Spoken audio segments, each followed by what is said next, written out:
Hi everyone, welcome back to this new video. इस वीडियो में हम करने वाले हैं लीड को 75 सीरीज का नेक्स्ट क्वेश्चन, जो कि 2 पॉइंटर्स का सेकंड क्वेश्चन है। 392 इज सब सीक्वेंस। ठीक है, तो इस क्वेश्चन को मैंने यहाँ पर ओपन करके रखा हुआ है और क्वेश्चन में ये कह रहा है कि given two strings S and T, return true if S is a सब सीक्वेंस ऑफ टी और फॉल्स अदरवाइज। और सब सीक्वेंस तो आपको पता ही होगा कि क्या होता है ना। जैसे यहाँ पर ए ई सी जो है वो इसका सब सीक्वेंस नहीं है। क्यों सब सीक्वेंस नहीं है? क्योंकि यहाँ पर जो है ई जो पहले आ रहा है सी से, बट इस वाले केस में सी पहले आ रहा है ई से। तो ए सी ई तो इसका सबसीक्वेंस होगा, while A E C is not. ठीक है, तो जैसे मेरे को जो यहाँ पे फर्स्ट इनपुट दे रखा है उसमें एस की वैल्यू दे रखी है A B C and T की वैल्यू दे रखी है A H B G D C. ठीक है, तो अब यहाँ पर आप ऑर्डर चेक करो तो ए मेरा पहले आ रहा है बी से और बी मेरा पहले आ रहा है सी से, और सिमिलरली यहाँ पर भी ए मेरा पहले आ रहा है बी से। यहाँ पर देखो ए ये रहा, बी ये रहा एंड बी मेरा पहले आ रहा है सी से। तो यानी कि A B C is the subsequence of this T. ठीक है, तो यानी मैंने यहाँ पे ट्रू रिटर्न करा दिया। अब यहाँ पे देखो जो मेरा ए एक्स सी है, ठीक है, और यहाँ पे मेरे को दे रखा है A H B G D C. ठीक है, बट यहाँ पर जो है एक्स तो आ ही नहीं रहा, तो ये तो इसका सबसीक्वेंस होगा ही नहीं, तो यानी यहाँ पे मैंने रिटर्न करा दिया फॉल्स। ठीक है, तो अब इसको मैं कैसे सॉल्व कर सकता हूँ? मुझे इसको सॉल्व करना है यूजिंग 2 पॉइंटर्स। ठीक है, तो इसको मैं कैसे सॉल्व कर सकता हूँ ये देखते हैं। तो मैं बेसिकली क्या कर सकता हूँ, मुझे ये चेक करना है ना कि यार ये वाली जो स्ट्रिंग है वो इसमें आ रहा है कि नहीं आ रहा है ना। तो मेरे को ट्रैवर्स तो करना ही पड़ेगा। तो यहाँ पे मैं एक पॉइंटर लगा देता हूँ आई एंड यहाँ पे एक पॉइंटर लगा देता हूँ जे।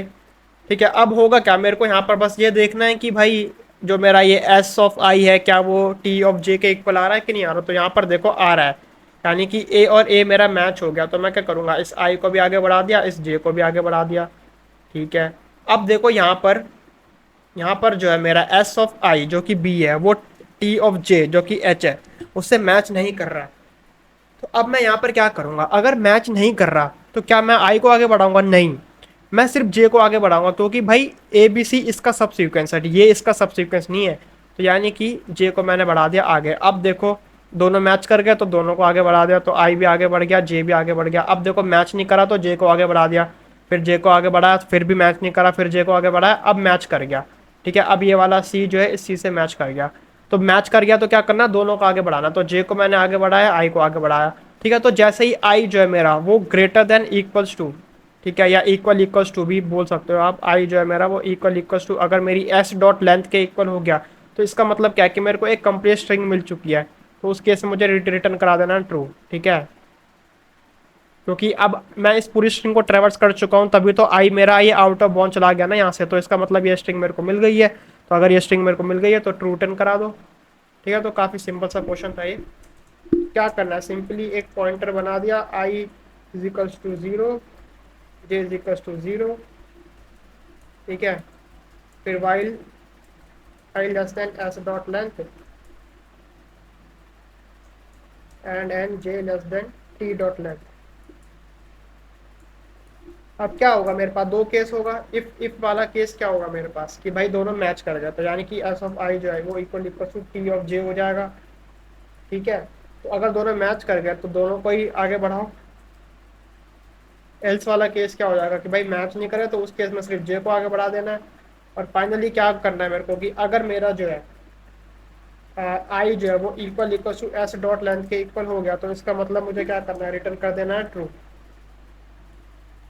ठीक है, एल्स क्या हो जाएगा कि भाई आई जो है वो एस डॉट लेंथ के पार पहुंचा ही नहीं, यानी कि मेरे को अब मेरा सब सीक्वेंस मिला ही नहीं।